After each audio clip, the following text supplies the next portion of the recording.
பவுலும் சீலாவும் சிறைச்சாலைக்குள்ள பாடி துதிச்சாங்க. துதிச்சது 2 பேர். பக்கத்து பார்த்து கொண்டிருக்கிறவருடைய கட்டுகளும் அவிழ்க்கப்பட்டு போனது. நான் இப்படி நம்புகிறேன், துதிக்கிற ஒரு சபை இருக்குமே ஆனால் அந்த சபையை சுற்றி உள்ள குடும்பங்களுக்குள்ளே அந்த ஆவியானுடைய அசைவாடுதல் இருக்கும், ஆவியானுடைய தாக்கம் இருக்கும், ஆவியானவர் அங்கே கிரியை செய்ய ஆரம்பிப்பார்.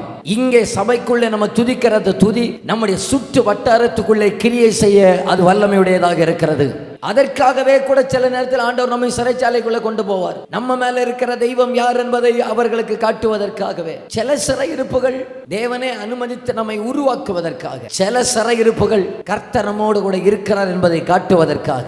யோசேப்பே, நீ உம்மை எதற்கு சிறைப்படுத்தினார்கள்?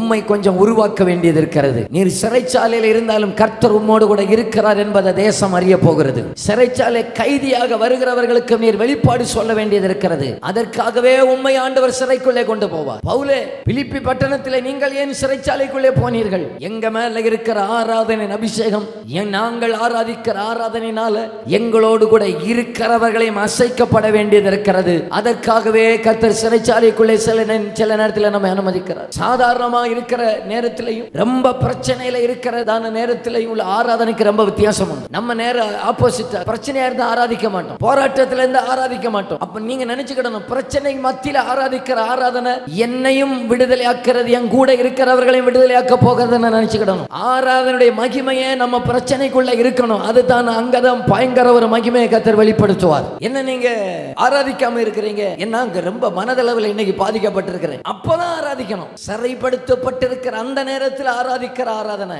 நம்ம கட்டுகளையும் உடைக்கும், நம்ம சுற்றி இருக்கிறவருடைய கட்டுகளை உடைப்பதற்கு வல்லமை உடையதாக இருக்கிறது. நல்ல ஒரு ஆராதிக்கிற ஒரு சபைக்கு உள்ள 4 சவருக்குள்ள தாக்கத்தை ஏற்படுத்தாது, 4 சுற்றளவுக்குள்ளே 4 திசைகளுக்குள்ளே தாக்கத்தை ஏற்படுத்த வல்லமையுடையதாக இருக்கிறது.